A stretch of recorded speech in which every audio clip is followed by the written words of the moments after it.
the Edge, a tragedy hard to comprehend. A beloved husband and father killed in a dispute with a neighbor in Canton, allegedly over mulch. As that suspect sits behind bars, the community is now raising money to support the victim's family. And Fox News' Jessica Dupnack joining us live with more on the fundraiser that really no one expected to have at this point. Jessica. We're talking about a 35-year-old man that was tragically killed in just an awful way. This tragedy leaving behind, of course, a grieving family, particularly his wife and 2 young daughters. Now, those closest to the Nathan Morris family, they want to make sure that as this family is grieving, that money is not an issue. I think it's monstrous. It's fitting for what happened to this father of 2 little girls murdered by his neighbor. Nathan Morris's friends claim he was shot and killed after his young daughter touched mulch on Devereaux Johnson's yard last weekend. The triviality of it is just completely shocking to me. You know, I've seen the movies, I've heard songs over the years, decades of just people being killed for trivial reasons, and this is the bottom of the bottom for me. Johnson charged, denied bond, a judge granting a competency exam Monday to check his mental health. He'd had prior run-ins with police for assaultive behavior, and this time Canton police say Nathan tried to de-escalate the argument Johnson started and was killed. He's one who loved to build bridges and include people versus any other way around. Nathan was very active in the Republican political circles in Wayne County. That's how he met and became friends with Edward McCall. Edward and others in the group had to do something, starting a fundraising page for Nathan's widow and children. I don't know if you just heard my phone made a beep. That was another donation. Since this happened Saturday afternoon, the donations are pouring in. The response has been overwhelming. The donations to the Gibson Go site are already exceeding $30,000. The ripple effect of this tragedy is hitting hard. I just disbelief and kind of numb. You know, there's times I've been a little emotional about it, but I can't imagine what the family's going through. As the family grieves, Edward says he doesn't want money to be a worry for them. And they won't be alone for a long, long time, if ever, because we really want to make sure we can get them to pick up the pieces. Now, because Nathan Morris, the victim, was involved in the Republican Party here in Wayne County, social media has had a way of making this whole situation political, as it does nowadays. His friends say that this has nothing to do with politics. This is right and wrong. If you want to help this family and make a donation, there's more information on our website. Reporting live, Jessica Dupnack on The Edge. And this is really just hitting people because they just can't wrap their heads around what would trigger somebody to do something like this, because the young child touches mulch. I mean, was there a history of problems between these 2 neighbors, or was this man, I know you said mental health is being looked at, but emotionally unstable? Yeah, it seems like that. You talk about some of the past run-ins with Canton police and that assaultive behavior, even turning some of that assaultive behavior allegedly on police at times. We also spoke to neighbors out there yesterday, and they said Devereaux Johnson was just one of those guys that you wanted to avoid in the neighborhood. So definitely some signs, Taryn. Oh, gosh, such a shame. All right, thank you, and hopefully more people will step up and help this family, Jessica. Well, now to this story. A suspected dangerous predator is now off the streets after he was caught in the act trying to abduct a child today in a Sterling Heights park. And we've learned this wasn't his first attempt. Fox News' Dave Canton spoke to a family member of the young victim just hours after the attempted kidnapping. Quite a scare at Clinton River Park North in Sterling Heights Tuesday afternoon when police say a man tried to rip a 7-year-old girl away from her family in broad daylight. Dylan Childers is the girl's uncle and took the frantic call from his fiancée, who was at the park with their 8-year-old son when it all went down. I didn't hear what she was saying at first, and she said, Dylan, the kids have been kidnapped. They tried to kidnap them. And I said, what? And, you know, I was freaking out, and I couldn't really understand it, but I asked, are they both okay?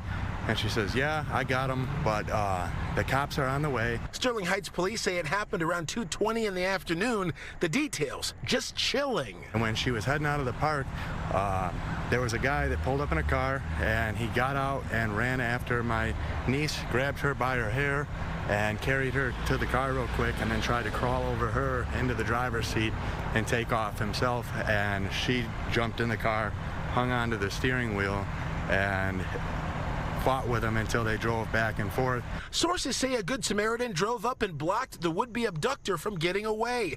Dylan says his 8-year-old son tried to help out too, but ended up getting hurt. He had decided, hey, you know, he's young. He thought he was going to be a superhero. He says, hey, I'm going to stand right in front of the vehicle with my bike, and the guy had actually ran him right over. You're talking about your son now? Yeah, ran him over, messed his leg up, and now he's in the hospital being checked out for that. Thankfully, his niece is okay. Police say it was a member of their Citizens on Patrol group that pulled the 23-year-old suspect from Shelby Township out of the car. Cops arrested him and learned he was also wanted for a previous attempted kidnapping over in Clinton Township earlier in the day. I really hope that they can use that as evidence and make sure he stays out of the public and not getting anybody else harmed. Dylan says the situation could have been so much worse. Glad they're safe and everybody's okay, and that's pretty much what I can say. Blessed that I'm not sitting here saying a different story, that they're not with me, that they're not here, and that we're searching for them. Well, police say they're going to pursue every available felony charge against the suspect. We understand more information may be released tomorrow, along with some video. In Sterling Heights, Dave Canton on The Edge.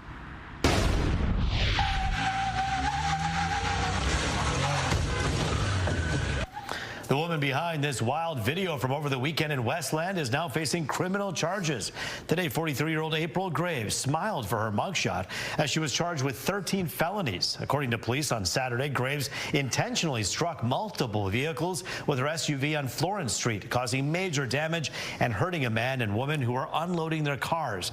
The charges include assault with intent to murder and operating while intoxicated, causing injury. Graves was given an $850,000 bond. Dearborn police are looking for these two accused of robbing Merriam Jewelry at gunpoint last week. Police tell us one of the masked bandits held everyone back with a rifle while the other ransacked the place. The two took off with a bag full of gems as an employee shot at them.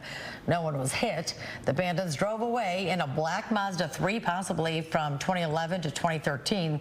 Anyone with information, call Dearborn Police. Well, disturbing video captured by a doorbell camera in Northville. An Amazon driver caught spitting on a package he just delivered.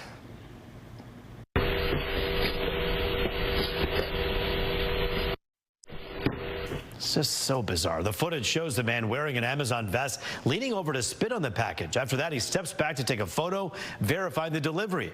The homeowner says she doesn't want to touch the package or anything in it. You could clearly hear the spit and actually see the spit if you watch come out of his mouth. And the first thing I thought was, it's the new Haktua girl, but it's a boy. And then I thought, I don't have any Trump, nothing political on my lawn. I have no idea what would make him do this, but it's absolutely disgusting. I don't even want to touch it. Actually, I don't even want anything in it. Just awful. Amazon released a statement to Fox News saying, quote, "We're actively looking into this and will take appropriate action following our review. Based on the actions depicted in this video, this behavior does not reflect the standards we hold for drivers delivering to Amazon customers," end quote. Sometimes you just wonder what goes through people's minds. Or if they're even thinking at all, right? Doubt it's it. awful. Okay, so we're going to clear the air here. Yes. Talk about some weather. Yes, and this will kind of change your mood a little bit. It was beautiful outside, and the good news is there's more of this on the way, Rich says. That's right. For Wednesday and for Thursday. Then we have some changes for the weekend. You can see our next storm taking shape out over the Rockies. For us tonight, we're looking good. More sunshine expected tomorrow. This is Tropical Storm Ernesto, pretty close to San Juan, Puerto Rico. Top winds 65 miles per hour. There's a great look at the radar from Puerto Rico, and you can see some of those heavy rains. Thankfully, by tomorrow morning, Ernesto will be lifting north of Puerto Rico. Here are the daytime highs for us today. 82 here, 84 in Kalamazoo. Look at Chicago, 86 degrees, 82 and 61, the official high and low right now. 62 Jackson, 67 Mount Clemens. Cool up in Port Huron, 59. Not much of a breeze out there, but certainly another comfortable night ahead with high pressure parked over the region. We could see some patchy fog, and then it's going to be Friday that our next next weather maker spins into the area, so you'll see that in the 7-day. Some patchy fog tonight, down to 63. How about 84 tomorrow with sun and clouds? And then there it is, the 7-day forecast. Some unsettled weather for Friday and for Saturday. That's the Dream Cruise Day. It's going to be a little rainy out there. Roop Taryn will check it for you at 4 a.m. All right, Rich, talk to you then. Well, he was once Detroit's Democratic mayor. Yeah, now Kwame Kilpatrick is getting ready to break bread with Republicans. Kilpatrick will be the featured speaker at the Oakland County Republican Party's annual Lincoln Dinner later this month. He was granted clemency, you may remember, by former President Trump 3 years ago.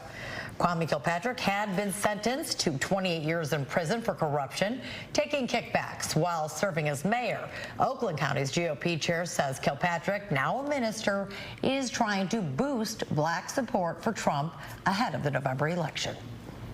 Kwame still has a good following in the city, and he's going to be powerful to get him into the barbershops. He said, listen, when I went to prison 10 years ago, this is not my party. When I came out, I didn't recognize it, and I stand with Donald Trump. And he said that in public. He's on the record saying that.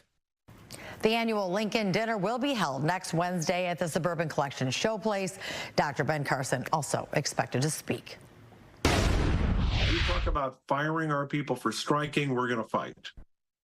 A candid conversation leads to the UAW filing charges with the National Labor Relations Board. The union is striking back against former President Donald Trump and Elon Musk. Last night on X, Trump and Musk took a shot at striking workers, hinting they could be fired, which goes against federal law. I mean, I look at what you do. You walk in and you just say, you want to quit? They go on strike. I won't mention the name of the company, but they go on strike and you say, that's okay, you're all gone. The Republican finance co-chair for Trump's Michigan campaign claims Trump was just saying he's willing to confront the union bosses. If the National Labor Relations Board decides to investigate and finds violations, it could impose penalties. Ford and Mazda issuing a warning to owners of nearly 500,000 cars to not drive them. Now, the advisory was issued because of dangerous Takata airbag defects. The warning covers 765,000 Ford, Lincoln, and Mercury cars made between 2004 and 2014. The National Transportation Safety Board says the airbags can explode with too much force, causing dangerous debris to fly at drivers. Owners can contact Ford for repairs. A full list of the recalled models can be found on our website, fox2detroit.com. Well, back to school season is almost here. But the academic year is still up in the air for Northville Public Schools.